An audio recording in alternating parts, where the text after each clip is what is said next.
have you made of Stevenage's season so far? Look, they had a difficult start. I think probably the uncertainty of what league they were going to be in at the end of last season or start of this season and the off-season made it difficult for their new manager. But they've recruited strongly in the last few weeks, and their results reflect that. Picked up a really good patch of form. Obviously, didn't have a game on Tuesday night due to Crawley's issues with the COVID. But a game they'll be looking to get something from this weekend. But we're no different. Obviously, we had the travelling and the game on Tuesday night, and we came through that not in a bad position personnel-wise. But we're going to have to go attack this weekend in relation to what we want out of the game. All the communication to the players on Tuesday was that we didn't want to go up all the way to Harrogate and come back with just a point and a 0-0 scoreline, but that happened, and it certainly wasn't for the want of trying. And we just didn't quite have it in us to hurt the opposition enough on Tuesday night, and we'll certainly be looking to do that this weekend. You mentioned there about Stevenage, they'll obviously be coming here looking to get something. You look at their recent away games at Cheltenham, Morecambe, Colchester, teams around us in the table, they've been there and picked up draws in all three games. I mean, it just shows how much they can frustrate the sides at the top.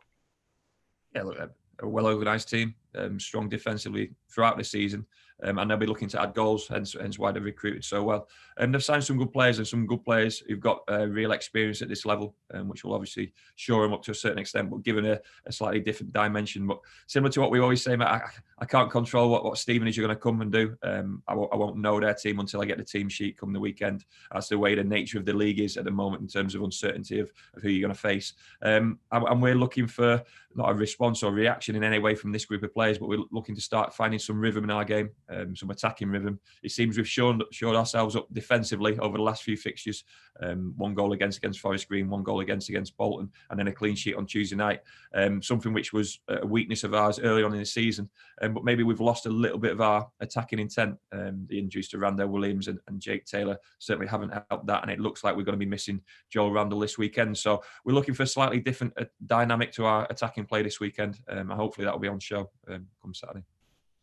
I think it was about this time last year that we played Stevenage twice in quick succession in the league and the trophy. As I said at the start, again, we play them on Saturday and 11 days' time. We're going to get to know them quite well in these next few days. Yeah, it's strange. It doesn't often happen. Certainly when two league fixtures in quick succession. But that's the way it is. Obviously, we had the game called off in December up at their place. And we've got to take one game at a time. As soon as Harrogate was done on Tuesday, we looked forward to Stevenage. As soon as Stevenage will be done, we'll be concentrating on Morecambe and then obviously Carlisle after that. So we can't look too far ahead. But I'm sure when you play a team in quick succession, then the second game will have a bearing on what happened in the first game. We found that against Harrogate on Tuesday night. And you've got a better idea of what to expect from the opposition. But personnel could well change, even in the space of 11 days. It's such a difficult time in terms of getting the same personnel out on the pitch on a regular basis. So that's to come in the future. First things first is our home game on Saturday. And I'll be expecting a performance which says we're there to try and win the game and score as many goals as possible. Does the disrupted start to the year we've had and the uncertainty, I mean, on Tuesday night, we're not sure if the game's going to go ahead. Do you think that's sort of killed the rhythm a bit, disrupted the team's flow? Partly that could have an effect. Partly the injuries we've got. Like I say, when you lose Randell Williams and obviously Jake Taylor missing at the moment, they've been dynamic players for us and helped our attacking play. And it's a way we are at the moment, maybe a little bit of rhythm lost, a little bit of confidence lost. Players not quite at the same level as they were early on this season. The pitches have changed. We always speak about winter football and allowing you to play a slightly different way or forcing you to play a slightly different way. So now as manager, it's up to myself to find different ways of creating opportunities and scoring goals, something which I've not been able to hold against this group of players this season. I said on Tuesday night, let's be honest, our goal scoring record this season has been outstanding. If anything, it's been defensively, we've been slightly weaker.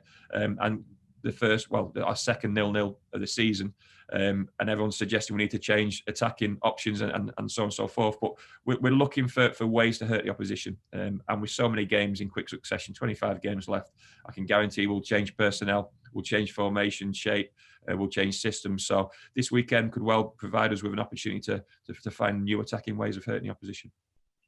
Jake Taylor said in his newspaper column this week that he hopes that he'll be back for Tuesday's game against Morecambe. How is he, and what's the diagnosis with Joel Randall? For starters, with Jake, we saw him running for the first time yesterday, which was brilliant. we can't push players at the moment because we've still so many games left. I keep saying it. There's still a big chunk of the season. So to rush them back for one game specifically and then to lose a player for potentially 6 weeks is a big risk. But to have Jake available for Tuesday would be a big bonus. And then obviously going into the Carlisle game. Look, Joe Randall's picked up a hamstring injury. We hope it's not severe. It's not ideal for him. It shows the load he's been under in terms of the stress physically and mentally in terms of his game. But he'll be missing this weekend. And similar to what the situation is with Jake, we look forward to when Joel can come back. If that's Tuesday night, if it's the following weekend, then brilliant. But you want all your best players available. So you've got all options of it to yourself as a manager and a group of staff. And unfortunately, when you've got no Joel Randall, Randall Williams and Jake Taylor, that's 3 important players and 3 players who've played a big part in your season so far.